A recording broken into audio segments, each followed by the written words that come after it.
Tu avais l'œil du tigre, mec, tu en voulais. Il faut que tu retrouves ce regard. Et la seule façon d'y arriver, c'est de tout recommencer depuis le début. Bienvenue à bord du podcast L'œil carnivore. Vous y trouverez de l'info, Lex Luthor, le bouffon vert, Magneto, enfin tous les connards, c'est eux qui ont fait ça. des critiques constructives, Parce que ça, c'est honteux, ça. C'est de la merde. de l'amour, Moi, je vais tout de même pas me faire enculer sous prétexte que c'est un ami. de l'innommable. C'est pas un endroit pour les enfants. Accrochez vos oreilles. L'équipage vous souhaite une bonne écoute. Bonjour à tous, je suis Damien, vous écoutez la 86e émission de l'œil carnivore, 86 déjà, oh là là, ça ne nous rajeunit pas. Nous sommes le 15 mai 2021 et pour cette émission, je reçois une partie de l'équipe du site Bicult, le webzine belge. Alors j'ai pris la description sur le site, hein. Le webzine belge qui vous emmène à la découverte de la culture musicale et cinématographique underground. J'ai donc autour de la table Hélène, rédactrice en chef du site. Bonjour Hélène. Bonjour. Ah, c'est dommage, ça tout marchait bien jusqu'ici et au moment où tu dois parler, on lance. En même temps plus. Ah, si ça remarche. ça remarche, je pense. Ah, Bonjour alors. voilà, bonjour. Bonjour, il faut un peu réactiver la voix, c'est pour ça, c'est tout. Et il y a aussi Stéphane autour de la table qu'on vient d'entendre, qui est un des rédacteurs du du site. Bonjour Stéphane. Salut. Alors évidemment, tout d'un coup, on vous entend plus au moment, c'est pas grave. Ça va revenir au moment où on va commencer à parler, puisqu'on est encore en mode chacun chez nous. On a failli faire cette émission en live, tous ensemble autour d'une table. C'est de ma faute, on n'a pas pu le faire, mais la prochaine, promis, on le fait comme ça. Bon, bah c'est chouette de vous avoir là, franchement, en tout cas. En fait, l'idée de l'émission est arrivée lorsque j'ai vu Stéphane poster sur Facebook le fait qu'il couvrait pour le site Bicult le festival, le Millennium Festival, je ne sais pas comment on le dit exactement, qui est un festival de documentaire à Bruxelles. Et je me suis dit, tiens, mais c'est quoi Bicult? Parce que je ne connaissais pas. Donc je suis allé voir, j'ai découvert ce site, très chouette site. Et à partir de là, je l'ai proposé à Stéphane, tiens, ça te dirait pas de venir parler du festival dans l'œil carnivore? Et puis il m'a dit, ouais, je vais en parler à ma rédactrice en chef. Et puis bah voilà, résultat des courses, on va parler de Bicult, on va parler du festival et on va passer un bon moment pendant à peu près 1 heure, quelque chose comme ça, autour de la table, autour du micro et avec vous. On est en live aussi sur Twitch, pour ceux qui nous écoutent en direct. Alors on est en début d'après-midi. Évidemment, là, peut-être que vous écouterez la rediffusion qui se passe sur Radio Panique entre 19h et 20h. Mais donc voilà, si vous êtes en live, n'hésitez pas, vous pouvez poser vos questions sur le chat. Normalement, je les vois et, et comme ça, vous pourrez interagir avec nous. Ça, c'est chouette. Donc, Hélène, je vais commencer par toi, Hélène. C'est quoi Bicult en fait, ou Bicult plutôt, puisque c'est la version anglaise. C'est un site sur lequel on retrouve. Il y a 2 rubriques à Bicult. Il y a la musique et le cinéma. Donc dans la partie musicale, on retrouve tout ce qui est review de concerts, review d'albums, interviews. Et on retrouve exactement la même chose, mais pour la version cinéma. On retrouve aussi des critiques de séries. Donc il n'y a pas que le grand écran, il y a aussi le petit écran. Et voilà, c'est ça, Bicult. C'est ça. Et est-ce qu'il y a un ancrage particulier à la Belgique ou à Bruxelles, ou alors c'est la musique et le cinéma de partout à travers le monde?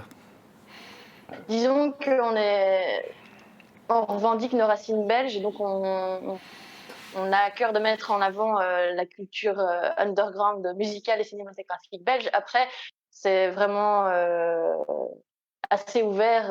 Voilà, c'est pas que de la Belgique. On n'est pas à 100% sur quelque chose qui est belge, mais on essaye de mettre en tout cas ce genre de contenu plus en avant, quoi. Donc on essaie de parler de groupes belges, de festivals belges, voilà. D'accord. Et ça vient d'où en fait Bicult? Alors toi tu es la fondatrice, si on regarde le site, c'est marqué fondatrice et rédactrice en chef. Ouais. C'est toi avec tes petits bras qui est allé chercher des gens à droite à gauche, ou est-ce que vous étiez plus... Bah, comment ça s'est passé? D'abord ça a quel âge? Ouais. Et comment une idée comme Bicult est arrivée? Ben, disons que moi, j'ai fait des études de journalisme. Donc, j'ai un master en journalisme que j'ai obtenu à l'ULB. Et quand je suis sortie de mes études, j'ai cherché du boulot dans le journalisme. Et à cette époque-là, bah, c'était, je pense, quand même assez. Enfin, on était encore dans la crise. Donc, il y avait vraiment. J'avais du mal à trouver un job, encore plus dans le journalisme. En plus, un job, voilà. Moi, je voulais quelque chose qui me permette de payer mon loyer, et cetera. Donc pas simplement des piges et enchaîner les piges pour essayer d'avoir un salaire correct. Donc du coup, je me suis orientée vers la com où là, j'ai trouvé, un job. Mais du coup, j'étais assez frustrée de me dire, voilà, j'ai étudié le journalisme, moi, c'est ça que j'aime, et enfin, en particulier écrire. J'ai vraiment adoré faire ça pendant mes études et pendant mes stages et voilà. Et en même temps, j'avais aussi une énorme, passion pour la musique. Depuis, je crois que j'écoute de la musique comme tout le monde, je pense, depuis tout petit, mais je veux dire, vraiment, j'ai commencé à acheter mes premiers albums, quand j'avais 12 ans. Je mettais mes économies enfin, mes petites dringuelles, comme on dit ici, de côté, pour aller m'acheter, des CD. J'écoutais les vinyles de mon père, sur mon mon tourne-disque, qui était censé être, utilisé pour écouter mes 33 tours de Blanche-Neige, et cetera. Après, je l'ai réutilisé pour écouter les vieux vinyles de mon père. Genre, j'étais complètement, à fond, j'allais déjà à pas mal de concerts et tout, et je me suis dit: «Pourquoi pas lancer un» avec internet, voilà, c'est hyper open. On peut, si on a envie de faire quelque chose, on peut le faire, en fait. Et donc je me suis dit: «Bah, pourquoi pas, investir un petit peu d'argent et essayer de construire quelque chose». Donc au départ, c'est quelque chose dont, enfin, l'idée, j'en ai parlé avec plein de potes à l'UNIF. Donc au départ, on était énormément autour de la table. Je crois qu'on était, une quinzaine, une vingtaine. Et on a eu, enfin, on a fait des brainstorming pour trouver un nom. Au départ aussi, on voulait pas spécialement, se limiter à la musique et au cinéma. On voulait aussi faire de la littérature, enfin vraiment un média culturel. Mhm. Et c'est là qu'on a trouvé Bicult. Enfin, c'est Nancy, une de mes potes, qui a trouvé le nom, pour, le raccourci, on va dire, de Belgian culture, parce qu'à la base, c'était aussi, l'idée de mettre en avant, la culture belge. Et, et donc du coup, finalement, petit à petit, tout le monde a commencé à trouver des jobs, voilà. Et l'idée est un peu restée au placard jusqu'à ce que, je pense, un an après, c'était en 2000, non, 2 ans après, je pense. Enfin, moi, l'idée était toujours restée dans ma tête, hein, mais voilà, je me suis dit: «Bah, tant pis, je fais ça toute seule, je m'en fous». Donc j'ai ouvert à l'époque, je crois que c'était un blogspot ou un truc comme ça. J'étais souvent au DNA, j'allais souvent voir des concerts au DNA. À l'époque, c'était Greg le patron, et je l'aidais à faire la com enfin, de la programmation musicale, et cetera. Donc du coup, j'ai commencé comme ça, en fait. J'ai écrit moi-même, je prenais mon ticket pour des concerts et j'écrivais moi-même, des reviews. Et puis petit à petit, je me suis fait des cartes de visite, puis j'ai donné au groupe quand j'allais les voir. J'allais au LR6, dans les petits trucs, quoi. Mhm. Et du coup, bah, les groupes ont commencé à me contacter en me disant: «Tiens, on va jouer là ou là, tu viendrais pas faire un truc, machin?» Et puis, pareil avec d'autres gens, en fait. Il y a des photographes qui ont commencé à me contacter, des rédacteurs, voilà. Et puis, au final, en 2012, je pense, en septembre, un truc comme ça, il y avait une pote graphiste qui m'a aidé à faire le logo, un pote, webmaster qui m'a aidé à faire le site. On a lancé le site.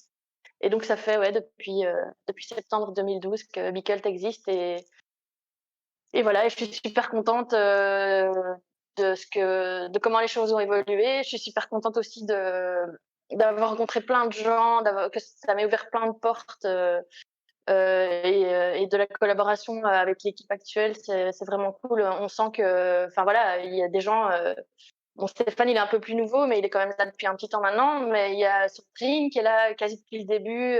Enfin, ça devient des amis, en fait. voilà. J'espère que j'ai pas été trop longue, mais Non, non, c'est non, un mais peu ça. c'est intéressant, c'est des aventures et ça montre que c'est possible à tous ceux qui, quelque part, sont dans leur coin, disent j'aimerais bien faire telle ou telle chose, c'est tout à fait possible. C'est marrant parce que l'œil carnivore date à peu près de la même époque, donc c'est marrant, on voit un peu les, les, ouais, le même genre d'envie quelque part, de frustration parce que le boulot ne correspond pas à ce que tu voulais faire et quelque part derrière, bah, te dire bah alors je prends mes petits bras et puis je fais quelque chose à côté avec mes moyens et avec ma passion quoi. En fait c'est ça. Après je sais de source sûre parce que j'ai l'œil carnivore derrière que c'est pas si simple de faire vivre aussi longtemps un site internet, etc.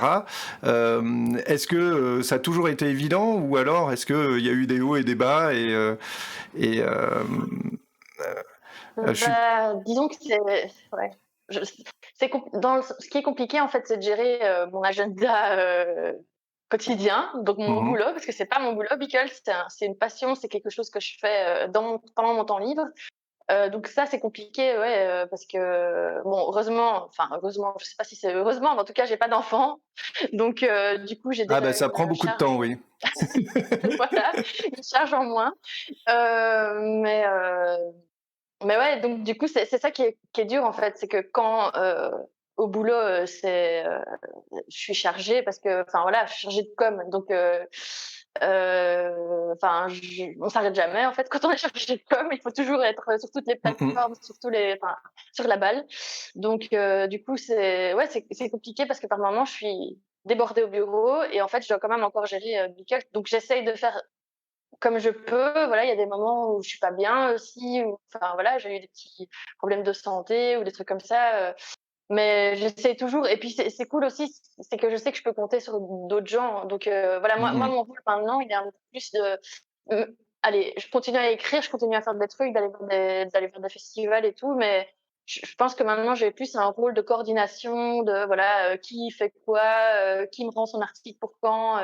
Après je fais encore, je m'occupe encore de tout ce qui est réseaux sociaux. Je m'occupe de la relecture, de la mise en ligne, enfin de plein de choses en fait, mais Mais je ça sais prend que si je et suis ça prend un temps de fou.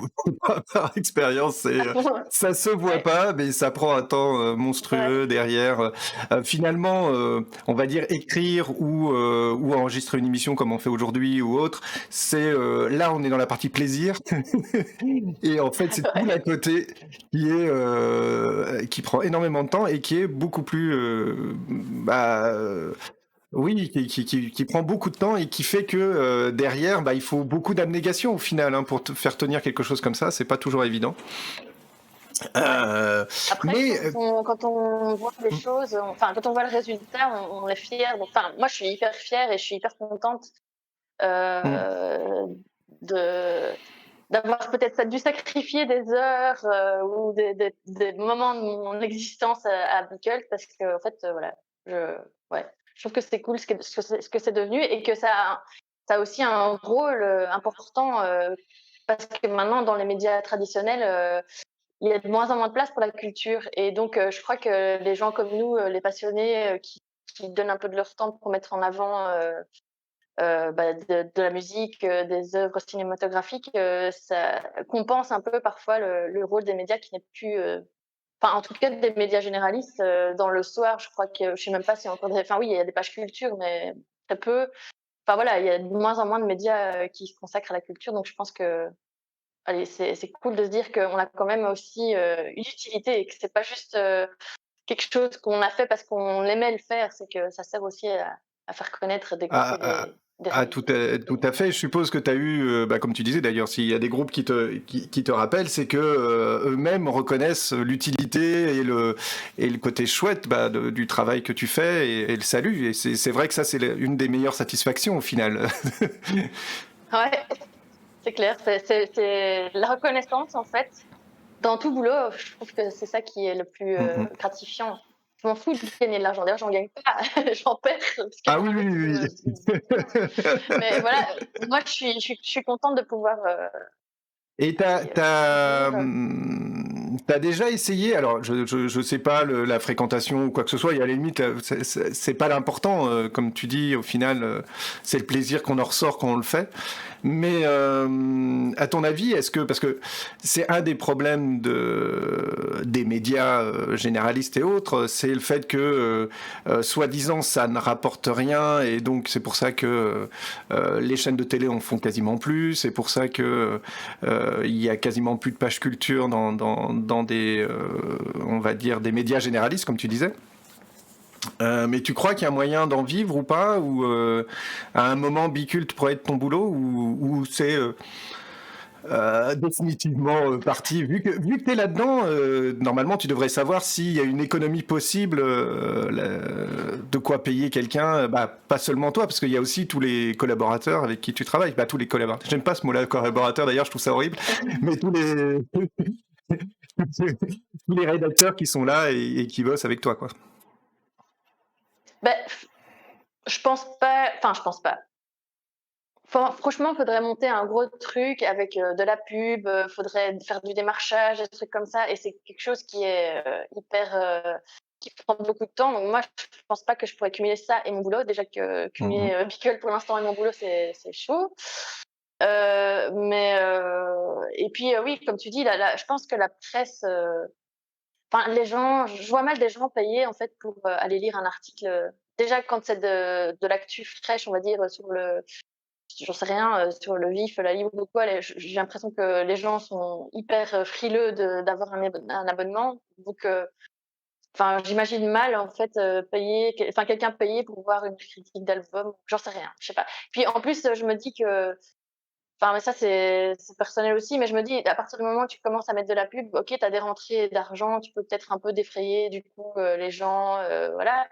Mais en même temps, t'es aussi un peu plus moins libre. Parce que, bon, après, ou alors il faut mettre carrément de la pub qui n'a rien à voir, mais ça, j'ai pas envie non plus. Et imaginons, je sais pas, j'ouvre la pub et puis j'ai une pub de l'abbé pour un concert chez eux. Est-ce que moi, je peux encore aller dire que le concert était nul parce que c'est l'abbé qui me file de l'argent, tu vois? Ou Enfin, simplement que l'abbé n'est pas une bonne salle où aller écouter des Voilà. concerts. Tu veux dire, ça Voilà, tu vois, ça donc, deviendrait du coup, compliqué, oui, oui. voilà, ce que j'aime bien aussi dans le fait que ce soit du bénévolat, on va dire, c'est que on est libre, on dit ce qu'on veut, voilà, on fait ce qu'on veut Oui, enfin, après, c'est vrai que là, on le voit, il y a différentes initiatives du même style que la nôtre, mais peut-être plus gros, qui arrivent quelque part avec des financements du type Ulule. On pourrait penser, même pour Biculte, alors il faudrait qu'il y ait assez d'articles, mais sortir un trimestriel qui peut être vendu, ou des choses en ce genre-là, tu vois, au final, quand tu as assez de... Il y a différentes formules que tu pourrais imaginer derrière, mais ça demanderait un boulot monstre et des gens payés pour ça, quoi. C'est pas... c'est ça. Parce que pour travailler, alors moi je travaille dans un média mais commercial pur. Pour pas les nommer, c'est RTL, hein, bon, voilà. Et c'est vrai que j'ai eu des opportunités pour faire quelques trucs là-bas, mais c'est non merci. Ça a pas du tout la même cause que la liberté qu'on peut avoir effectivement en étant en étant sur Radio Panique par exemple. Voilà. Ouais. Merci Radio Panique. Oui, merci Radio Panique. Et je vois, c'est exactement la même chose pour Biculte, quoi. Après,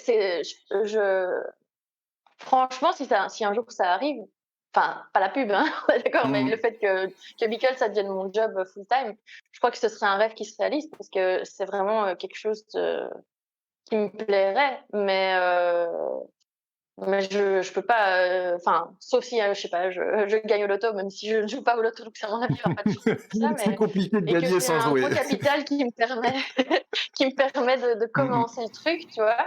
Mais là, non. Enfin, j'ai déjà du mal à m'acheter un appartement, alors enfin, tu vois. Non, mais je comprends tout à fait, et c'est le même genre de choses. Alors, il y a combien de personnes derrière Biculte, en fait? Parce que je vois, quand on regarde sur le site, on voit qu'il y a des photographes, il y a des rédacteurs, il y a toi. Il y a combien de personnes pour l'instant, à peu près? Parce que je suppose que ça a bougé au fur et à mesure de son existence, mais... C'est ça. Bah, en fait, le truc, c'est que on met pas vraiment. Enfin, moi, j'ai pas envie de mettre de la pression aux gens. Tu vois, je me dis, s'ils ont envie de Mmh. rejoindre l'équipe, c'est parce qu'ils ont envie de s'investir. J'ai pas envie de leur demander un rendement de X articles par semaine ou machin. Je me dis, ça doit être quelque chose qui doit aussi rester un plaisir pour eux. Parce que moi, il y a des fois, dans des périodes où j'ai eu vraiment beaucoup de boulot, où je me suis dit, bah, faut pas que ça me m'écœure non plus de faire ça, quoi, en fait. Et Mmh. j'ai pas envie de les écœurer non plus de faire ça, donc je me dis que c'est assez libre et c'est pour ça que c'est assez changeant parce qu'en fait, parfois, il y a des gens qui restent, bah, comme Sandrine qui est là depuis le début et parfois, il y en a d'autres qui restent, 2, 3, 4 mois et puis qui s'en vont, d'autres qui arrivent, donc c'est assez fluctuant.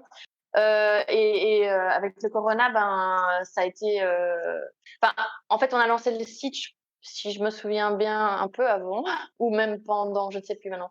Mais il y a pas Mmh. longtemps, on a lancé le nouveau site parce qu'on avait, enfin, c'était un vieux site qui datait de 2012 du coup et qui avait donc 8 ans, 8-9 ans et qui commençait à ramer, enfin, il y avait plein de bugs, donc on s'est lancé dans la réalisation d'un nouveau site et à ce moment-là, je pense que sur le site, il y avait une vingtaine, si mes souvenirs sont bons, une vingtaine de collaborateurs, photographes, rédacteurs et cetera.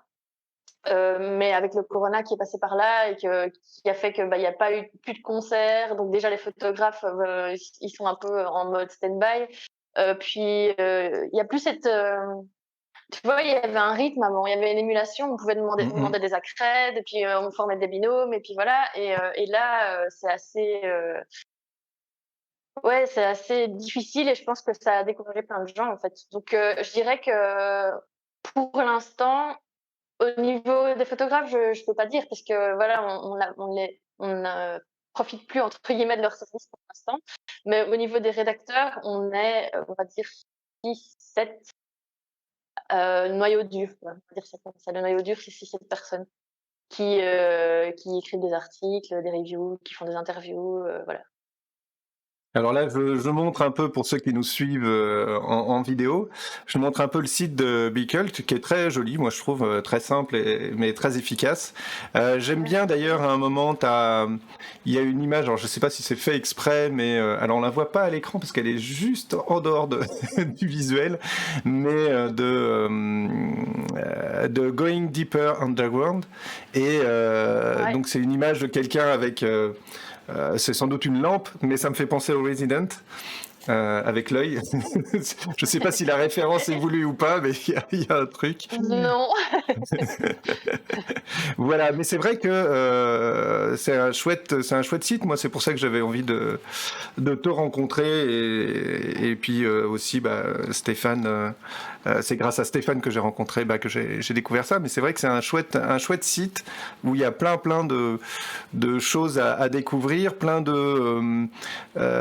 et c'est assez éclectique, même si on voit quand même qu'il y a une couleur principale quand même, qui est effectivement dans les choix, soit des musicaux, soit au niveau des cinémas, séries, etc. D'ailleurs, à ce niveau-là, est-ce que toi, tu as des recommandations? Comment ça se passe? Un rédacteur te dit tiens, j'ai envie d'écrire là-dessus et t'acceptes, ou il y a un moment une validation de ta part euh, ou pas? Je sais pas, je me pose la question. Je dis ça, c'est parce Ouais. que je me souviens d'une fois comme ça pour l'œil carnivore où j'ai eu un rédacteur qui est parti complètement sur la K-pop. Non, c'est la J-pop, je crois, à l'époque. Et il y a un moment où je me suis dit mais je comprenais pas ce qu'il écrivait. Il y a un moment où tu es un peu perdu, quoi, où tu sais même plus ce que c'est quoi, comment, pourquoi, etc. Donc je sais pas si toi, ou alors c'est juste, voilà, les rédacteurs une fois qu'ils sont là, tu leur laisses carte blanche et ils font ce qu'ils veulent. Heu, c'est un peu des 2, on va dire. En gros, moi aussi, hein, j'ai déjà eu plein d'épisodes comme ça où je me retrouve avec des reviews, de de groupes qui collent pas du tout à la ligne parce que justement, comme tu le dis, la ligne est assez underground donc j'ai ça, en fait, moi, j'ai l'impression que enfin, je sais pas si c'est comme ça que les autres le voient, mais j'ai l'impression d'être un peu la garante de ça et de me dire: «Bah, voilà, c'est pas une question de valider ou pas valider» enfin, tu vois, je veux dire, je vais pas, comment dire, je vais pas mépriser quelqu'un parce qu'il écoute Aya Nakamura ou j'en sais rien, ou qui danse sur David Guetta. Chacun ses goûts musicaux, mais c'est juste qu'on s'est donné une ligne. Enfin, en tout cas, moi, je me suis donné une ligne et j'ai pas envie d'en sortir. Donc, du coup, parce que je crois que c'est aussi en plus quelque chose qui est maintenant que ça fait quand même du coup 9 ans qu'on existe, je crois que c'est quelque chose auquel nos lecteurs sont habitués et je me verrais pas du jour au lendemain publier un truc sur Lady Gaga ou que sais-je. Donc voilà, donc ça, je pense que c'est un de mes rôles, c'est d'essayer de garder cette ligne, mais je suis ouverte à plein de choses. Donc en fait, ce qu'on fait, c'est qu'on a un outil de partage commun, on va dire, sur lequel en fait les gens peuvent me dire bah voilà, moi j'ai vu tel film, j'ai trop envie d'en faire une critique, est-ce que c'est ok pour toi? Et du coup à ce moment-là, moi je regarde un peu de quoi il s'agit et je valide si tu veux, mais tu vois, j'aime pas le terme valider parce que ça fait un peu comme si j'étais le chef suprême. Bah, t'es la rédactrice en C'est chef, hein, juste c'est que le moi, boulot d'un rédacteur en chef, hein, de ouais, valider, de dire ça marche, c'est dans la ligne, ça, bah non, désolé, ça n'a pas d'intérêt. Moi, je sais qu'une des choses, parce que généralement c'est pareil, je laisse assez libre les rédacteurs, mais une des choses par contre que je dis, c'est éviter la critique qui est négative. C'est-à-dire, si vous aimez pas quelque chose, sauf si c'est vraiment le truc que tout le monde attend, je sais pas moi, si on est dans l'univers geek, le dernier Star Wars, bon bah ok, s'il y en a un qui a envie d'en parler parce que voilà, on est là-dedans, bon pourquoi pas, même si je suis je trouve pas ça très intéressant, mais c'est pas grave. Et là, le descendre parce que ça correspond pas à l'attente qu'on peut avoir, ok, je peux comprendre. Je vais prendre un truc un peu plus arty, le Blade Runner de Villeneuve, par exemple, et quelqu'un n'a pas du tout aimé, et qu'il explique pourquoi, etc., puisqu'il y a une grosse attente derrière, pourquoi pas. Mais globalement, quand on n'a pas aimé, ben on n'en parle pas, et puis on parle de choses qu'on aime. Ça n'a pas trop d'intérêt de s'arrêter sur quelque chose qu'on n'a pas aimé juste pour le descendre. Je sais pas ce que t'en penses, mais je sais que ça c'est au moins une des règles que je donne généralement à mes chroniqueurs, c'est parler de ce que vous aimez, ça sera 10 fois plus intéressant que de quelque chose que vous aimez pas, quoi. oui, moi, je pense que tu vois, de toute façon, naturellement, les gens vont vers ce qu'ils aiment. Donc, c'est rare qu'il y ait quelqu'un qui me dise ah, je peux chroniquer ça parce que c'était vraiment naze, j'ai envie de le casser à mort. Mais par contre, je sais qu'il y a enfin voilà, il y a des gens qui sont comme ça, qui cherchent un peu de buzz, donc qui aiment bien casser, donc qui prennent un petit plaisir à faire ce genre de choses. Moi, je trouve que c'est pas cool en fait, parce que peu importe le type de musique qu'on fait. Voilà, un artiste ou même, je parle pour la musique, mais pour le cinéma, c'est pareil. Peu importe le type de film ou de documentaire qu'on fait, je crois que tout le monde y met ses tripes et que ça prend du temps. Et puis même si enfin, c'est hyper subjectif aussi parfois. Et moi, je peux aimer un truc que Stéphane peut ne pas aimer, et je trouve ça un peu triste en fait parce que même aussi critiquer de manière négative, enfin juste pour être négatif, je veux dire, c'est un peu comme si on était le guide suprême de nouveau, et qu'il y avait que notre avis qui était le bon, quoi. Enfin, tu vois, et je trouve que, enfin ouais, je suis dans la même optique que toi. Je dis pas aux gens de comment, il n'y a pas vraiment de mot d'ordre, mais en même temps, si un jour il y en a un qui me contacte ou une personne qui me contacte en me disant ouais, moi j'ai envie de casser à mort ce groupe-là parce qu'ils sont vraiment nazes et voilà, bah, je pense que je lui dirais non, il n'y a pas de, il y a pas le, Oui, enfin, sauf si c'est pas c'est le dernier album du groupe mythique et que il y a des choses quand même à en dire et à critiquer. Après, c'est toujours le même problème, hein. Si c'est cassé pour casser, ça n'a pas de sens. Mais voilà quoi. c'est ça, voilà. Après, il faut être objectif, enfin objectif. Et puis Faut ça être- dépend faut- ça dépend de l'angle, hein. Moi, je me souviens d'un chroniqueur comme ça qui a voulu me parler de Jurassic Park World, et en fait, il a écrit une espèce de petite pièce de théâtre qu'on a joué à deux, où il se sentait violé, et moi j'étais le flic et j'avais essayé de lui faire parler là-dessus, etc. Il disait non, c'est trop horrible. Bah voilà, parce qu'il avait vu Jurassic Park World et que pour lui ça avait été l'horreur, quoi. Voilà. Donc il y a moyen, il y a moyen à ce moment-là que ça soit drôle, quoi. Mais faut avoir un peu de talent. Ouais. Quoi. Mais du coup, on sort un peu de la ligne. Tu vois, notre Oui, non. Après, c'est toujours. ouais. C'est toujours. Donc, Et toi, Stéphane, t'as rencontré comment Bicult? Moi, c'est passé par Roxane, qui est une des rédactrices de Bicult, qui fait de la musique, qui est une de mes meilleures amies et une de mes joueuses dans mes projets GN. Et il y a eu un an environ, je crois que j'ai commencé il y a un an. C'est possible, Elle même plus. partage une non annonce, ouais, 1 an et demi. Je pourrais retrouver parce que c'était le jour où j'ai fait jouer Louvre Ballon à Liège. donc Bah, c'était voilà, avant Corona ou après Corona, en fait? C'était facile à savoir. Forcément, c'est avant Avant. Corona. Avant. Et voilà, et puis moi je me suis proposé, parce que c'est vrai que j'ai toujours eu envie d'écrire un petit peu sur le Cinoche et sur les séries, que j'en regarde énormément. Et du coup voilà, et puis ça s'est bien, le courant est bien passé, et puis bah voilà, depuis j'en ai écrit quand même quelques-unes. Mhm. Et c'est cool, c'est vraiment cool à écrire. Voilà, donc tout va bien. D'accord. Je suis hyper contente qu'il soit avec nous. Et j'en profite pour faire des bisous à Roxane, qui est aussi une amie, et c'est elle qui est vraiment qui m'a aidée à faire ce nouveau site. Donc enfin merci quoi. Vraiment sans elle, je pense que j'aurais eu du mal à. Ah, on t'a perdu. Ouais. Bon, on va voir si on peut la récupérer. En attendant, sur Bicult, il y a des playlists. Alors, on a complètement perdu Hélène. Allô? C'est pas grave, tant pis. On va essayer de la récupérer un peu plus tard. Donc, il y a aussi des playlists donc sur Bicult.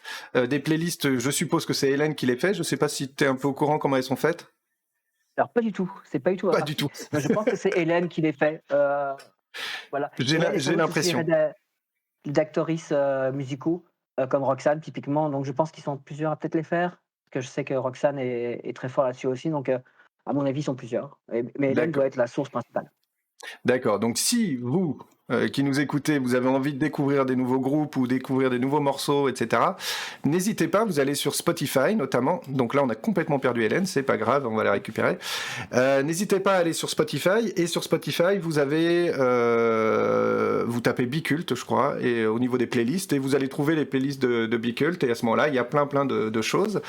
Et donc, je propose une petite pause musicale en attendant que on récupère Hélène. Et je vais vous mettre donc un morceau qui s'appelle alors. Elle est de retour, elle est sur le général. Ah, je vais la récupérer. Hop, voilà. Tac. Coucou Hélène. Coucou. Je sais pas ce qui s'est passé. Est-ce que c'est moi ou est-ce que c'est vous? A priori, toi, parce que nous, il n'y a pas eu de souci, on a continué tout droit, donc il n'y a pas de problème. Ok. Donc je parlais des playlists. C'est toi qui les fais, les playlists? Moi? Oui, c'est moi. Ouais, d'accord. Donc je disais que au niveau des playlists, il suffit d'aller sur Spotify, taper Bicult au niveau des playlists, et à ce moment-là, ça permet de découvrir plein de nouveaux morceaux, de nouveaux groupes, etc. Et donc là, je proposais une petite pause musicale avec le morceau Crass de Courting, que je connaissais pas du tout d'ailleurs, donc voilà, grâce à toi. Et on se retrouve juste après pour la suite de l'émission, et notamment on va parler du festival de documentaire de Bruxelles, Festival Millennium. Voilà. And I've been thinking about going down south with the dust gets Moi je reviens nose and tout you de can suite. put your money where your mouth is. Tesco to Waitrose, from the Wire to the Thames. Can't see my conscience in this muddy water. These buildings all look the same. The concrete wraps around the low-budget airlines and the sounds of people walking quickly. The sand can't get in your toes. Home of the lions and the hot weather. You're not a child anymore, ask where the money goes to. The land was ablaze, it started to rain and I was back again. Drowning myself in sweat, and I think me and Kanye might still have sex. That girl wasn't there the other day, I wonder what's inside it. Artificial lawn culture, flattering angles. I say the same thing 10 times to elicit a response. There's nothing I love more than the sound of my own voice.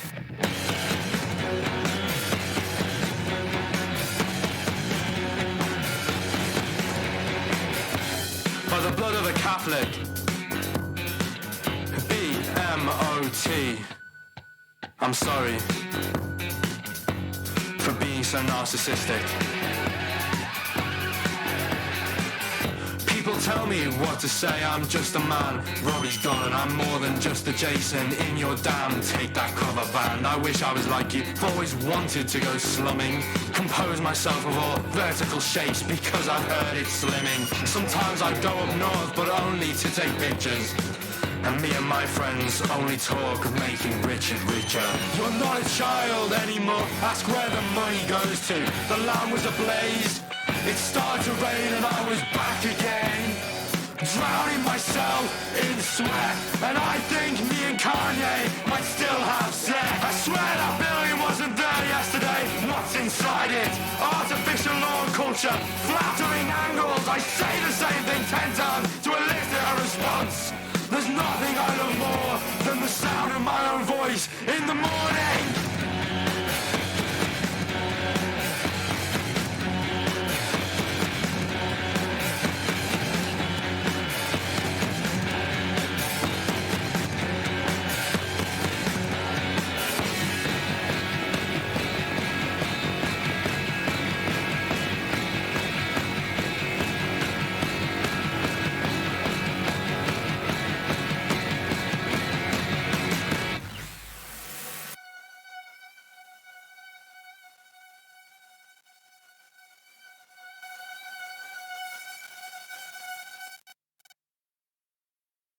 Et voilà.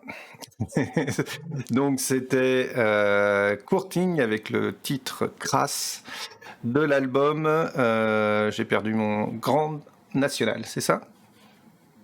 C'est possible, oui, je ne connais pas l'album par cœur, mais En tout cas, je c'est pense une que très chouette découverte. Je te remercie, Hélène. avec Et, plaisir. je propose de continuer directement avec le Millennium Festival. Donc je vous propose de mettre le trailer du Millennium et puis on se retrouve juste après.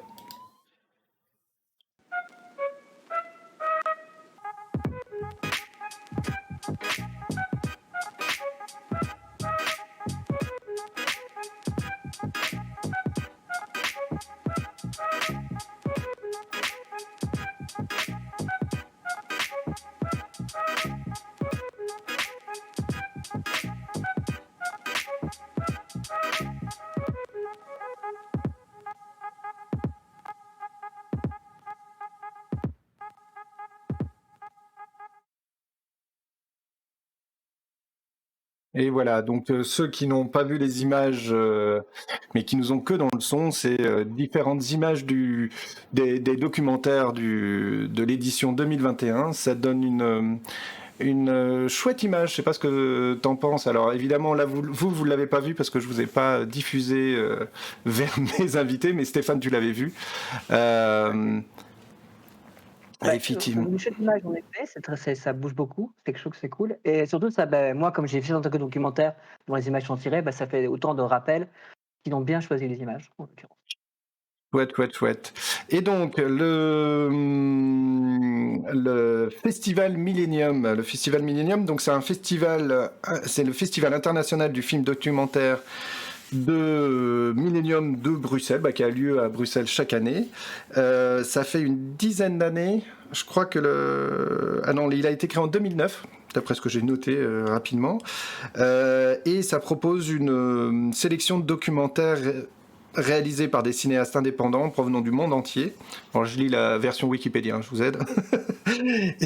Et ça a pour but de nourrir le regard et le débat critique, de mobiliser les citoyens et surtout c'est des sujets engagés et sociaux. Donc c'est pas juste des jolis documentaires qui font bien à la télé, on va dire, mais il y a un message politique derrière. D'ailleurs, à la base, c'est l'ASBL Diogène qui est derrière la création du festival, et c'est une boîte de production à la base qui travaillait avec des télévisions, avec des organisations humanitaires.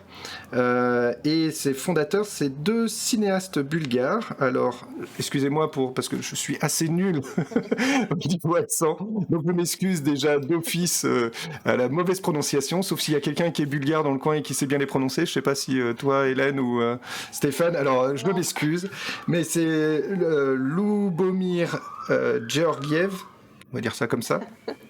et Zlatina Rousseva, et qui sont actuellement encore les directeurs artistiques du festival.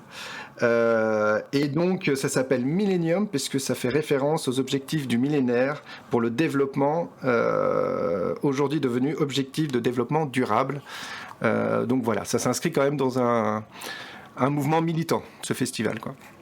Et donc toi, pour Bicult, Stéphane, tu couvres ce festival, donc tu as déjà vu 6 documentaires, c'est ça ? Ouais, je suis à 6 films. Donc je préviens Hélène, j'ai un peu débordé sur la liste qu'on avait prévue. C'est pas grave. Il y en avait déjà beaucoup, mais Débordé beaucoup. Je suis pas sorti. Et je couvre la partie qui parle des droits humains du festival, plus 2, 3, 4, 5 autres films sur d'autres sujets comme ça qui m'intéressent beaucoup. Voilà. ouais. Et après, pour ajouter un petit truc, Stéphane est en binôme avec Christophe, un autre rédacteur cinéma, qui couvre aussi une partie du festival et plus la partie environnementale, on va dire. D'accord. Et tu disais, hors antenne, en préparant l'émission, que Bicult et le festival Millennium, c'est une longue histoire. Oui, on a déjà eu on a déjà collaboré plusieurs fois ensemble. En fait, ils reviennent souvent vers nous pour voir si on est intéressé. L'année passée, en fait, Stéphane avait participé à la conférence de presse du festival et il devait le couvrir. Et puis, il y a eu le Covid a débarqué, le confinement, etc. Donc, du coup, on s'était dit qu'on verrait comment la chose évolue. Puis, quand ils ont eu l'intention, pour plan de faire une édition en ligne, ils nous ont contactés en demandant si on était toujours intéressés. Et donc, voilà, c'est comme ça que ça s'est fait. Mais cette fois-ci, c'est quand même, il y a quand même énormément de documentaires programmés. Je trouvais ça sympa de dire que voilà, en plus ça a intéressé Christophe qui forme un binôme et que ce soit pas uniquement Stéphane qui couvre l'ensemble du festival. Et puis en plus ça permet aussi de pas trop charger Stéphane, le pauvre, même si je crois qu'il se charge tout seul, mais voilà. Et aussi de donner 2 angles différents en fait, parce que chaque personne a sa subjectivité et donc voilà. Tout à fait. Pour le carnivore, on vient de couvrir le bif. Et Sam, qui est de BXL Geek, je ne sais pas si tu connais, et Hélène, c'est un site qui couvre l'actualité geek de Bruxelles, on va dire de manière générale. Et donc on couvrait tous les deux, et plusieurs fois on n'était pas d'accord sur le film. Lui avait bien aimé, ou moi, et vice-versa. Et c'est ça qui est intéressant aussi, ça crée le rapport. Et voilà, et effectivement, deux angles sont intéressants de ce point de vue-là, ça c'est clair. Et puis c'est impossible, de toute façon, tout seul de voir tous les films. Au bout d'un moment, tu sais plus ce que tu vois. Il y a un moment, il y a un trop-plein. J'imagine...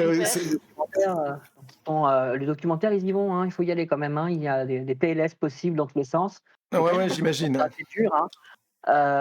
Et en faire plus de 2 dans une journée, c'est compliqué. Ouais. Voilà, c'est compliqué. J'imagine parce que effectivement, ouais, non, ça doit pas être simple. Alors justement, toi, tu nous as sélectionné. Alors je crois que tu m'avais sélectionné 3 films. Il y avait Dear Future Children. On va tout péter. Et puis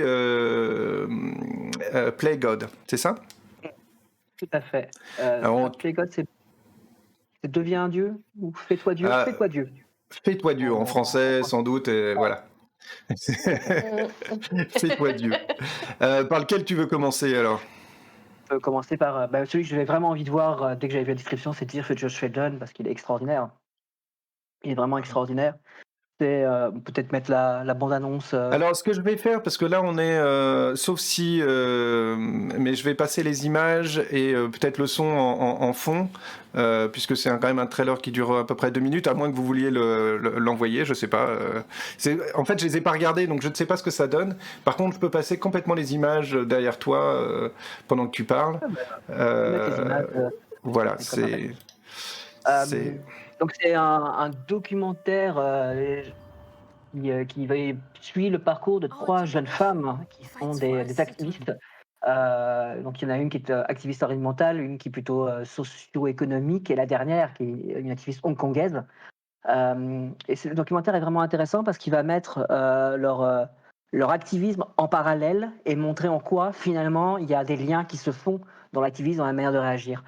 Et notamment tout le suivi de l'hongkongaise est absolument extraordinaire, ne serait-ce que parce que c'est sans doute celle qui a le plus à faire avec la violence, même si la chilienne, ça chauffe un peu quand même. Et c'est un documentaire qui est super intéressant pour découvrir ce que c'est que l'activisme des jeunes aujourd'hui, qui évoque un petit peu Young for Climate avec la jeune ougandaise qui lutte vraiment pour le climat, et mais qui souligne comme ça ces liens, comment dire, ces évidences dans dans l'activisme, comme par exemple la relation de ta famille avec tes amis, le fait que tu mettes ta vie en danger. Surtout qu'elles sont toutes les trois en frontline, c'est-à-dire elles sont à la première ligne des affrontements avec la police, par exemple. Voilà, Oui, donc c'est ce qu'on voit, c'est ce qu'on voit dans les images, c'est qu'elles sont là, quoi. Oui, c'est pas, c'est pas du, c'est pas l'engagement de salon, quoi. Non, pas du tout. Et typiquement la hongkongaise, elle risque sa vie, quoi. Elle le dit elle-même, hein, et donc je vous encourage à le voir parce que c'est pas 89 mythes mis par terre, c'est vraiment intéressant. C'est bien fait, et puis il y a cette espèce de parallèle comme ça qui est construit, vraiment un très très bon documentaire. Oui, parce que là, on voit, donc c'est effectivement 3 continents différents, donc à Hong Kong, au Chili et Ouganda. Et l'Ouganda en Afrique. Voilà. L'Ouganda Et parle vraiment des conséquences du réchauffement climatique. Ça permet aussi de voir qu'il y a actuellement des conséquences du réchauffement climatique, parce que nous, en Europe, ça va, j'ai envie de dire. Mais là-bas, ça va pas du tout, en fait. Ils ont des problèmes d'eau, ils ont des problèmes d'incendie, ils ont des problèmes de température qui montent, qui descendent d'un seul coup.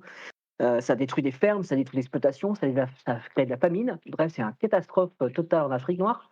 La chilienne, forcément, elle affronte un gouvernement d'extrême droite très très dur, qui travaille principalement pour les milliardaires, et donc qui littéralement tire ses pauvres. Il y a des chiffres qui sont donnés dans le documentaire, c'est 44 000 personnes qui ont perdu un œil. 44 000, ça fait beaucoup là, quand même. 11 000, peut-être 11 000, peut-être que je me trompe. C'est 11 000. Ça fait beaucoup, hein. Oui, de toute façon, comme en France, je sais plus à combien on est, c'est déjà trop, donc. Non, c'est c'est plus un accident, tu vois. Je veux dire, tu peux imaginer une fois comme ça, il y a un accident, mais. Évidemment, Hong Kong avec la pression de la Chine, et le fait que tous ces jeunes manifestants sont devenus criminels, et voilà, elle, par exemple, à la fin, on découvre qu'elle a dû quitter le pays et qu'elle vit quelque part dans le monde. Voilà. Donc c'est vraiment super intéressant. D'accord. D'accord. Et donc ouais, celui-là tu le conseilles fortement. Et celui-là, il t'a pas mis en PLS, il t'a plutôt donné du courage ou? Il donne un peu de colère, hein. Il donne un peu de colère vis-à-vis de la situation. Il donne envie de s'engager clairement. Et puis quand même un petit peu, hein, il touche, hein, il atteint. Il y a tout un moment notamment sur des activistes chiliens qui sont morts sous les coups de la police, un petit peu violent. Il y a une séquence très très dure.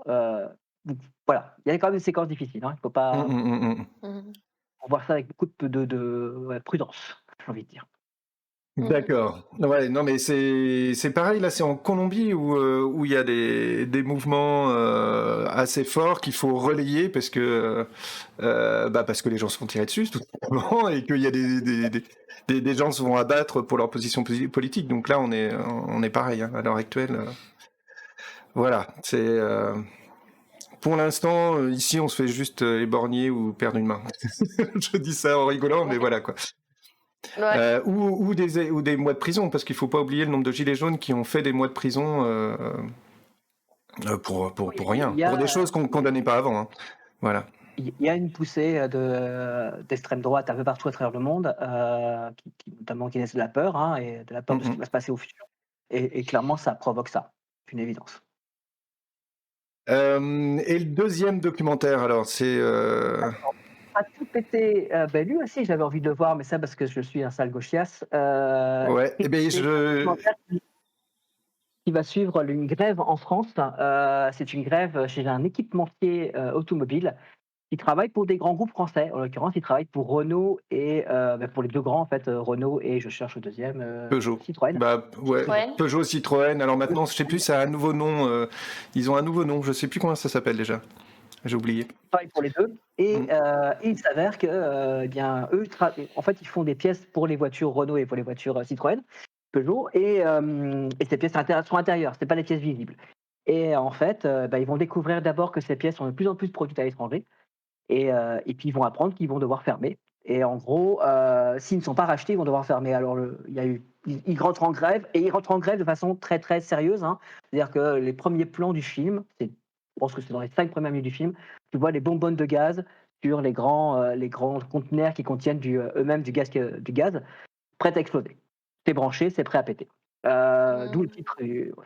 Et donc tu vas suivre, ils sont 260 à faire grève, avec occupation des locaux, etc. Et tu vas découvrir un petit peu comment ça se passe, en fait, un mouvement de grève, aussi déterminé que ça, sachant que ça se passe dans la Creuse. Donc on est vraiment au fin fond de la France, là où les caméras sont très peu nombreuses. Et tu découvres tout ce qui se passe autour de ça. C'est vraiment intéressant justement pour découvrir le travail des syndicats en France et puis découvrir ce que ça veut dire de faire grève quand on a 50 ans. Parce que c'est 260 ouvriers qui, en moyenne, sont entre 40 et 50 ans. Et donc, pour qui faire ce travail, c'est devenir chômeur jusqu'à la retraite. Bon, ça. Donc, les enjeux sont considérables. C'est super intéressant. Et c'est vraiment à suivre. C'est vraiment un bon documentaire. D'accord. Et c'est qui l'a fait, tu sais Alors, attends, ça peut se trouver, ça. On va accepter. Parce que c'est vrai qu'il y a un certain nombre, il y a une tradition comme ça du documentaire de grève. Il y en a qui sont vraiment vraiment intéressants. Hop là.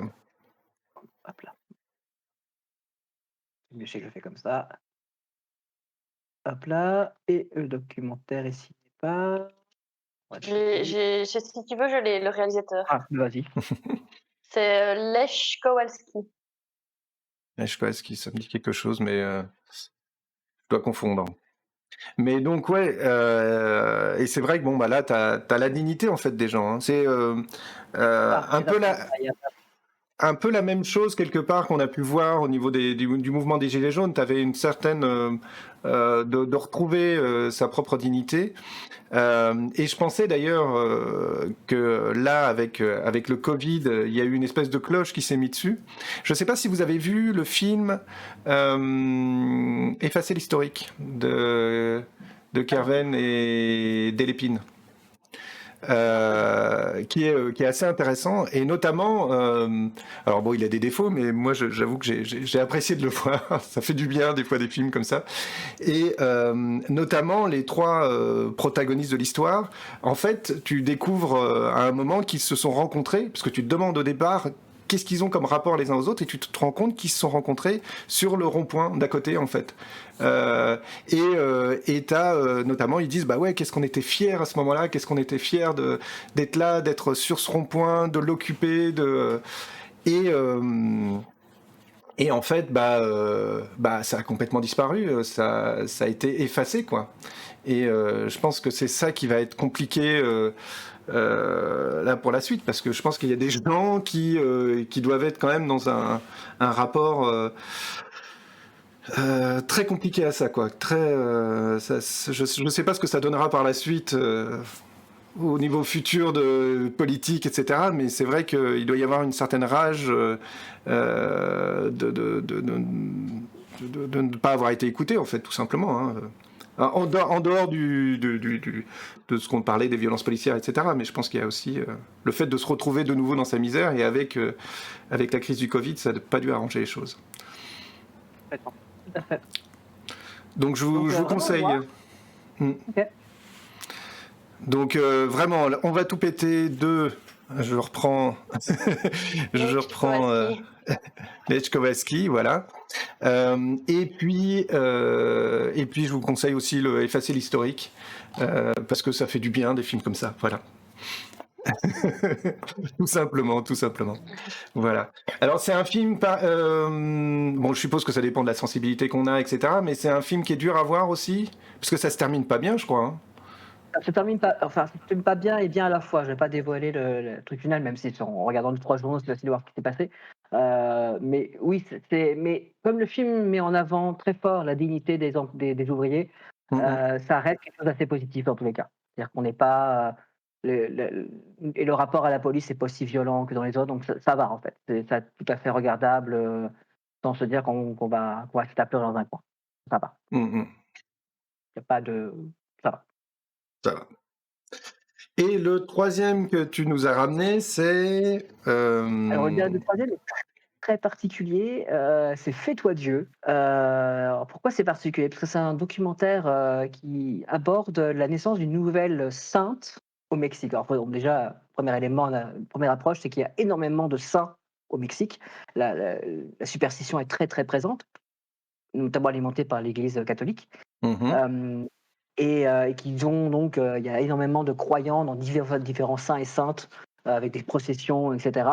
Par exemple, ils adorent un saint possible, c'est la Sainte Mort. Donc c'est une statuette de la mort comme ça, et l'une des façons de lui rendre hommage, c'est de faire brûler des cigarettes.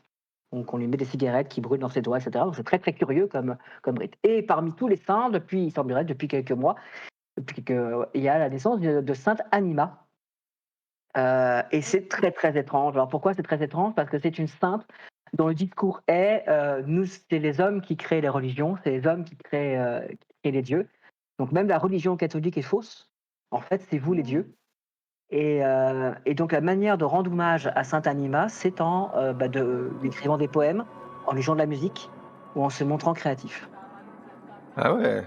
Effectivement, là, on voit des images, c'est assez surprenant, oui. Ah, c'est très très bizarre. Et donc il y a des témoignages de ci de là qui sont mis en exergue, notamment une personne qui explique que c'est la première fois qu'elle voit un culte à un saint ou une sainte qui ne demande pas d'argent, et qui met en avant le fait elle demande on doit lui rendre hommage en lui donnant un poème à ses pieds, simplement.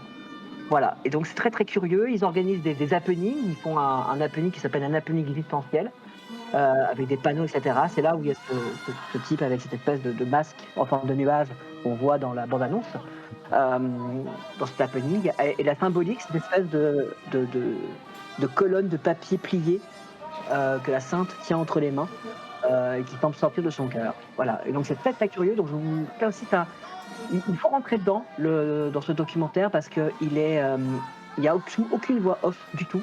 On est vraiment plongé dedans. Avec juste des témoignages de gens, sans qu'on n'entende jamais aucune voix autre que celle des témoignages. Il y a un petit moment choquant, mais qui n'est pas du tout violent, pour le coup, qui est la confrontation d'un de ses croyants à Sainte Anima face à un prêtre catholique, qui lui explique qu'il ne faut pas réinventer la religion et que c'est Jésus qui a tout fait et que c'est lui qu'il faut adorer, sinon c'est Satan. Donc c'est très, très étrange comme discours, hein, c'est très, très répressif et régressif. Mais c'est un documentaire qui est vraiment intéressant, justement, sur cette espèce de poussée d'envie, de culture et de création. Et on voit que ça attire la curiosité, et c'est chouette. C'est chouette. Et voilà. Ouais, bien alors oui, parce que moi, ce que j'arrive pas à comprendre, alors je sais pas si le documentaire l'explique, mais alors elle est vivante, cette sainte, encore ou pas? C'est vraiment une statuette, en fait. Et d'ailleurs, ils le disent, hein, Sainte Anima a aussi été créée par les hommes. Donc, il y a vraiment une sorte de négation totale de la religion, malgré le fait que ce soit une sainte. Et ils lui rendent hommage. On voit des gens qui vendent des objets pour Sainte Anima, ou qui les donnent d'ailleurs plutôt. Et du coup, non, il n'y a pas de sainte en fait. C'est juste une statuette qui demande qu'on lui rende hommage en créant des choses. Voilà. Mais c'est génial.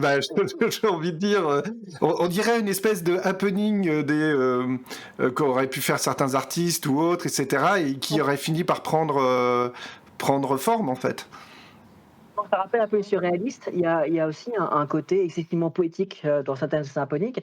Il y a un côté aussi, waouh, c'est impressionnant. Il y a notamment un moment donné où il y a une sorte de pyramide de verre qui est fabriquée avec dedans tous les saints et toutes les saintes. Donc on a la Sainte Mort, etc. Et au centre, Sainte Anima. Et c'est un objet extraordinaire, extraordinairement beau. Et on sait qui l'a créé? Non. C'est des artisans locaux qui font ça. Et c'est très... Voilà. Alors par contre, il n'y a aucune explication. Le documentaire livre juste des témoignages et filme juste des choses. Donc on n'a pas de travail d'enquête qui est fait. C'est vraiment juste la caméra est posée, il filme, le culte autour de Sainte Anima et le culte autour de l'artiste et du fait de créer de l'art. Voilà. Et Et t'es une sûr que c'est des pas un canular aussi, parce que ça aurait pu être un... T'en sais rien, en fait, tu l'as pris comme ça et voilà, t'as pas de... dit pas ça. Voilà. Mm. Le documentaire dit pas ça. Par contre, c'était présent dans beaucoup d'endroits et ça commence à être présent dans certaines églises, etc. Donc ça commence à prendre de la place. Et le fait que, on découvre dans le documentaire, ça participe aux processions avec les autres saints et les autres saintes, c'est que ça prend de la place, en fait. Ça commence à Oui, se oui. donc il se passe quelque chose. Euh, Est-ce que ça va continuer? On ne sait pas. En tout cas, c'est super intéressant de voir comment un message aussi positif que allez-y, écrivez de la poésie, écrivez des chansons, produisez-vous dans la rue. Soyez Dieu, quoi. Donne Soyez la création, soyez Dieu, c'est ça voilà, derrière. Ouais. c'est un discours très très positif. Et ça surprend. Voilà. Et ça Donc, en surprend gros, d'autant plus qu'on est dans des sociétés très... là pour le coup, la société mexicaine, oui, c'est à la fois une société assez violente et en même temps une société qui est très marquée par la superstition. Je veux dire, là pour le coup, l'Église catholique est très forte et en plus Mhm. elle est très forte et elle est dans une vision très archaïque. Hein, vu le discours quand il y a le prêtre à un moment donné, qui est un discours oui, c'est complètement archaïque. Ici, notamment, c'est Jésus qui a créé la religion il y a 2000 ans. Donc il y a une négation de toutes les autres religions. Hein. C'est dit texto par le prêtre. Hein. Donc oui, c'est très très bizarre. Oui, c'est pas très Oui, agréable. bon, après, ça reste la religion, donc c'est d'une façon bizarre par essence, mais... Non, c'est vraiment Pas d'offense, mais bon. Moi, j'adorais, je sais pas si vous connaissez l'écrivain de science-fiction et de fantastique Jacques Vance. Tout à fait. Ouais. Moi pas. Alors, c'est un écrivain qui a pas mal écrit entre les... Alors, j'ai peur de me gourer au niveau des dates, mais on va dire que 60, 70, peut-être 80 un peu. Une de ses séries les plus connues, c'est le cycle de Chai, où c'est un astronaute qui s'écrase sur une planète et qui essaye de s'en sortir et qui rencontre différentes traces et différents personnages, etc. Et ça dure, ça dans nos bouquins. Mais ce qui est génial, c'est que c'était à la base un marin de marine marchande et qui avait rencontré en fait plein de manières de voir le monde en fait grâce à ses périples et ce qui est génial dans sa science-fiction, c'est que c'est une science-fiction qui est pas du tout technique, c'est-à-dire que les vaisseaux spatiaux c'est vraiment comme des voitures, des limousines ou des yachts ou des trucs dans ce genre-là, il n'y a pas d'explication comment ils marchent ou quoi que ce soit, et ce qui l'intéresse au final c'est les structures de société, comment elles marchent les unes par rapport aux autres, et notamment les religions. Et à chaque fois, il te trouve des religions super intéressantes parce que et qui mettent qui montrent que finalement nos religions auraient pu être tout autres avec un tout autre fonctionnement et que ça aurait tout à fait fonctionné. C'était pas un problème. Voilà. Donc nous, on s'est arrêté sur ces religions-là, mais ça aurait pu être complètement autre chose et on aurait pu imaginer le divin de manière différente, etc. Et mais c'est simplement des croyances. C'est même pas que les dieux existent dans ces mondes ou quoi que ce soit. Hein. C'est vraiment comment les gens abordent la religion, etc. Donc moi j'aime beaucoup Jacques Vance pour ça, puisqu'il imagine des manières, des structures de société et des religions qui auraient pu être dans notre monde. Voilà, ça aurait pas été plus surprenant que ça, quoi. Voilà. C'est de l'anthropologie sci-fi anthropo. De toute façon la bonne science-fiction, la bonne anticipation, c'est celle qui nous renvoie à nous-mêmes et à notre monde. Hein. C'est ça, hein, au final. C'est ça qui est intéressant. C'est un peu la limite d'ailleurs généralement de l'heroic fantasy qui est généralement est plutôt tournée vers elle-même, alors que la science-fiction est plus vers j'allais dire la critique, mais c'est pas vraiment le cas, mais voilà, vers le monde. Mais là, c'est des grandes généralités et il y a plein de contre-exemples évidemment. Je vous remercie tous les deux. On arrive tout doucement à la fin de l'émission. Je sais pas si tu as quelque chose à rajouter au niveau du Millennium Festival. Moi, ce que je peux dire, c'est que tout est visible sur Sooner.be, qui est donc un site de streaming. Et que c'est vraiment intéressant. Vous pouvez acheter les films, film par film, ou carrément prendre un pack pour tout voir. à votre convenance. C'est pas très cher, Vont, d'après mes souvenirs d'ailleurs. pas cher, et ce que j'ai vu, évidemment.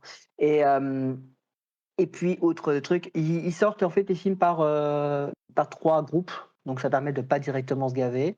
Donc c'est super intéressant. Vous voyez, et regarder des films documentaires, ça peut me faire du bien à notre époque, surtout que tout ce qui se passe actuellement. Je pense que c'est intéressant d'être curieux sur le monde et de regarder tout ça. Voilà. Et c'est quoi ton retour sur le fait de faire un festival en ligne?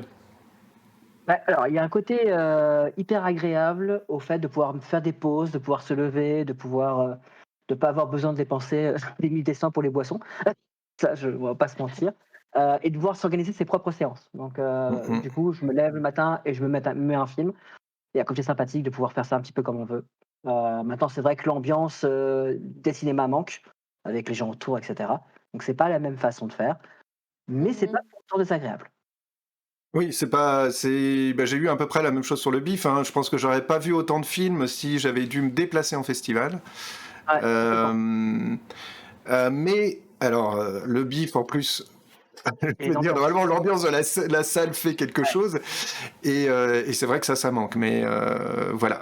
D'ailleurs, on avait interviewé Jonathan, qui est un des organisateurs du BIF, et qui disait que l'année prochaine, ils espéraient, bon, avec des grosses guillemets qu'il peut y avoir, mais de toute façon, ça resterait en salle, en physique, en réel, parce que c'est ça l'essence du festival, parce que voilà, et qu'il y aurait peut-être une partie en ligne, mais après le festival, peut-être pour voir comment ça s'appelle, les films primés ou quelque chose comme ça, mais ça serait après de toute façon, et pas du tout pendant, quoi. C'est pas l'idée de garder une version online et une version en physique, mais c'est bien de revenir à quelque chose de physique, à l'ambiance que ça peut être un festival, etc. Sinon, ça a plus beaucoup de sens, en fait, hein. Mhm. Après, moi, c'est pas c'est aussi une expérience physique, enfin en ligne d'un truc normalement physique, mais c'est pas dans le cinéma, c'est dans la musique. Pour Mhm. l'instant, en fait, il y a le Dunk Festival. C'est un festival où moi je vais chaque année pour Bicult, mais je pense que si j'y allais pas pour Bicult, j'irais pour moi aussi, parce que c'est vraiment un festival. Ben, déjà, c'est le style de musique qui me plaît particulièrement. Donc, c'est tout ce qui est post-musique, donc post-rock, mat-rock, post-hardcore, post-metal, enfin tout ça, tous les posts. C'est un Et festival qui se situe où ça, d'habitude? c'est à Zottegem. Donc, je crois que moi, j'habite à Bruxelles et je pense qu'on prend. Quand on y va à plusieurs. Enfin, on y va à plusieurs. Moi, j'y vais pour Bicult avec une photographe, mais il y a des potes. Il y a Nancy qui fait une émission sur Radio Panique, les Dream Nation Radio Show, qui vient aussi chaque année. Donc, on fait une voiture de gonzesses, voiture de gonzesses qui vont en festival. Et donc, ça prend, je crois, 45 minutes, un truc comme ça. Donc, c'est pas si Mhm. loin, quoi. Non. Et c'est vraiment génial. Enfin, c'est vraiment un festival à taille humaine. Tu vois, parce que moi, les trucs comme Doux, Les Ardentes ou compagnie, bah, c'est chouette, mais en même temps, j'ai l'impression que c'est plus de mon âge. Après, je sais pas si c'est parce que je préfère les petits endroits un peu conviviaux. Mhm. Tu vois des concerts devant, allez, avec 1000 ou 2000 personnes et pas plus, quoi. Parce que les trucs où t'as 200 000 personnes, enfin, je sais pas, je suis moins là-dedans qu'avant. Mais Et ça, je comprends tout à fait. Je me souviens d'un petit festival comme ça du côté de Nantes, parce que je viens de Nantes, pour aller jusqu'au bout. Et c'était le festival, j'ai un coup de mémoire tout d'un coup, et c'était un petit festival génial. Et en fait, c'était tellement organisé un peu n'importe comment que les gens, le soir, allaient chercher dans la forêt à côté du bois et faisaient des grands feux, en fait, dans la plaine devant la scène. Et se faisaient des grillades, des machins, etc. Chose qu'on pourrait plus jamais voir maintenant, parce que les consignes de sécurité, les trucs, ça serait complètement impossible. Et le problème, c'est que ce festival a grossi, parce qu'évidemment, il était chouette, il y avait des chouettes artistes, donc ils grossissaient. Ils sont même allés jusqu'à un moment où ils annonçaient pas qui y allait avoir pour justement avoir moins de monde, et ils ont eu encore plus de monde. Ils savaient plus quoi faire.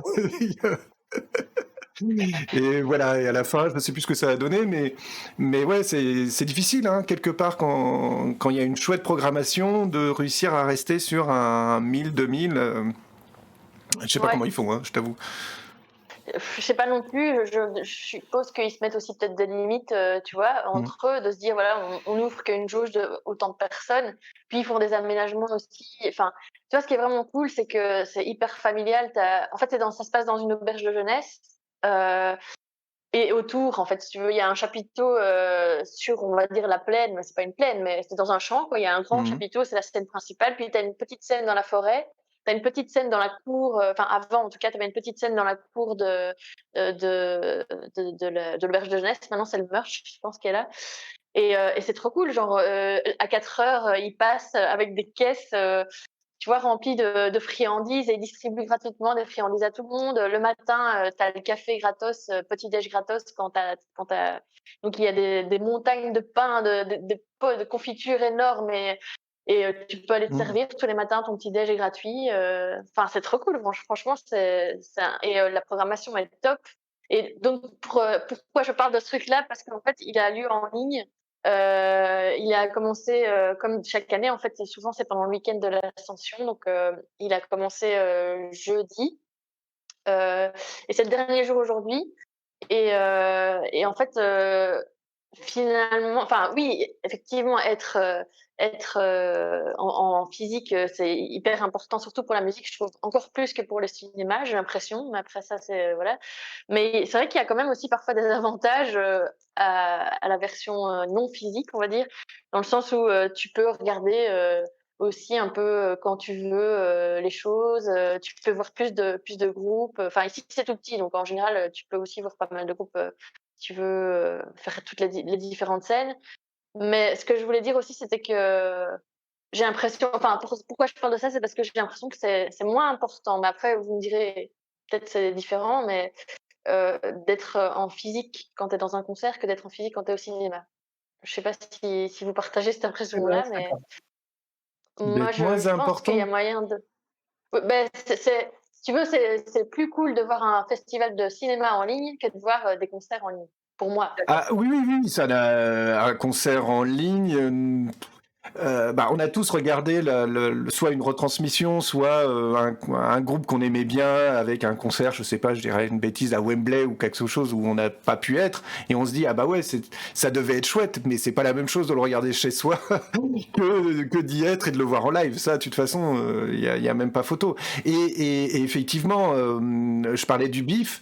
Bon, regarder les films chez soi, et comme tu disais, hein, Stéphane, il y a un certain confort. Tu choisis quel film tu vas voir. Si ce jour-là, ce film-là te donne pas envie, bah tu te dis c'est pas grave, je le regarderai le lendemain et puis il y a pas de problème. Et pourquoi le bif, le physique manque, c'est surtout parce que t'as l'ambiance de la salle. Et c'est la même chose que pour un concert, c'est que lors du bif, bah t'as les gens qui hurlent à la lune quand il y a une lune, qui vont faire les commentaires, qui vont et là c'est la salle qui devient un véritable spectacle en relation avec le film. Et c'est ça que tu loupes en fait quand t'es pas en physique, c'est tout. Voilà. Parce que, enfin, je parle aussi de ça parce que on a rédigé il y a pas longtemps un gros dossier sur l'avenir de la musique live. Oui. Et il disait, enfin, dans les témoignages récoltés, etc., il y avait aussi l'idée de se dire, tu vois, avec les jauges qui vont être permises, on va dire, par rapport au corona, on va certainement pas pouvoir avoir des festivals complets, enfin, on va dire ça comme ça, enfin, en tout cas, la même chose que d'habitude. Et du coup, il y avait, j'ai entendu plusieurs fois l'idée de peut-être alors faire, tu vois, la version physique, j'en sais rien moi, à la place de 200 000 personnes, 5 000, mais alors de proposer aussi une version en ligne en parallèle, pour ceux qui ne pourraient pas participer à ce festival et qui puissent quand même un peu. Donc je me demande si au niveau du cinéma, on va pas être aussi dans ce genre de configuration peut-être par la suite, quoi. Après, tu vois bien qu'il y a eu, notamment sur... j'ai un trou de mémoire au niveau de jeux vidéo où ils ont fait des concerts complètement virtuels. Donc il peut y avoir une virtualisation. Au BIF, ils ont fait... tu pouvais te balader, ils ont fait un festival virtuel où tu pouvais te balader, rencontrer des gens, tu pouvais aller ensemble à une séance, etc.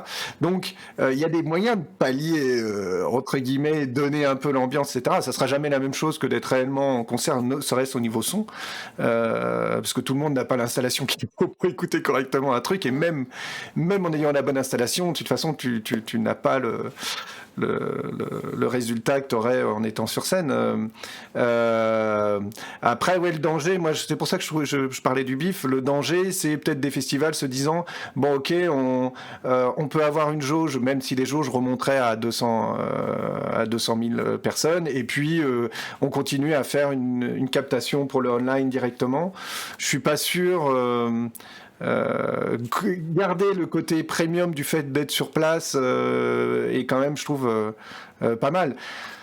Au-delà de ça, c'est vrai qu'il y a des gens qui sont coincés. Moi, j'ai apprécié le fait d'avoir le bif là, parce que les autres années, grâce à vous, j'en sais rien, mais ma vie de famille faisait que c'était compliqué d'y aller et de terminer à 1h du matin ou à 3h du matin, et puis de recommencer le lendemain. Tu peux pas le faire tant que t'as des enfants en bas âge, c'est pas gérable, quoi.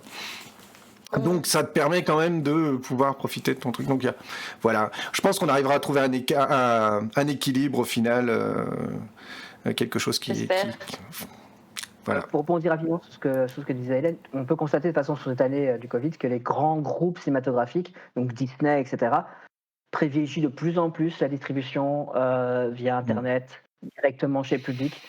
Donc les salles de cinéma vont prendre cher dans les années à venir. Ça, c'est une évidence. Puisque les derniers sortent avant sur Disney Channel, Disney+, Netflix aussi produit de plus en plus.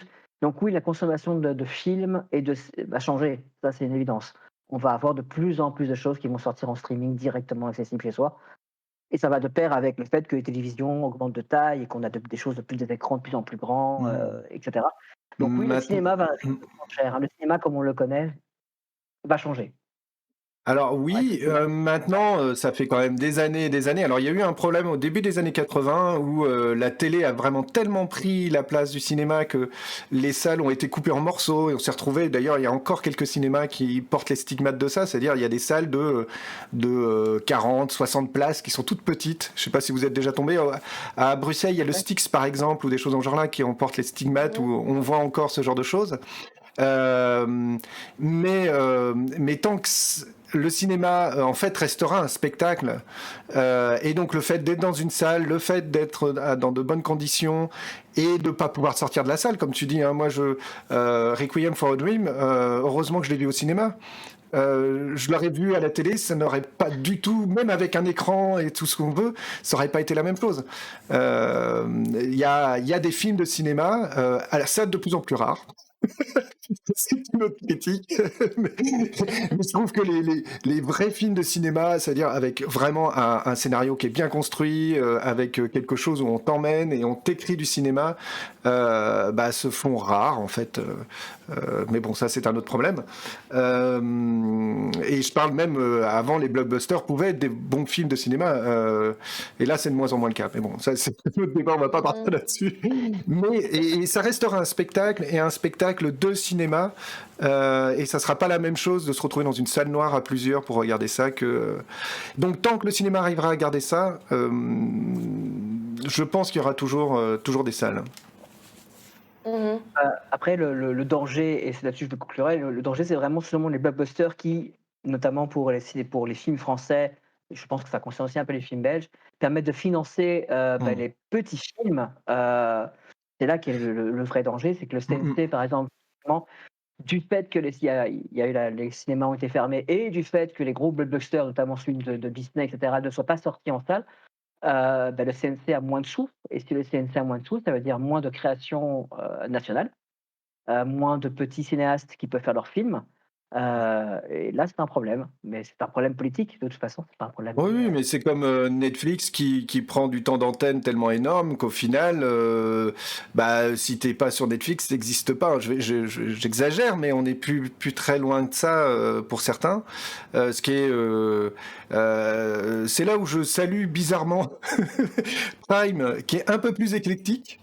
au niveau du style et au niveau de ce qu'ils proposent. Mais bon, ça reste Prime et Amazon, donc on sait l'horreur qu'il y a derrière. Donc c'est pas forcément. Et que les acteurs, on va dire, plus... le problème pour moi, et là, puis après on va arrêter parce que là on est passé, c'est pas grave, hein, c'est pas un problème. Mais le problème pour moi, c'est la mémoire. C'est qu'au-delà de ça, tu veux regarder, j'ai dit une bêtise, j'en sais rien. Je sais pas, je te dis que Subway de Luc Besson, bah, c'est un chouette film, et que tu as envie de le regarder, bah, tu vas le regarder où et comment? Et que, au bout d'un moment, même les DVD Blu-ray ne seront plus édités.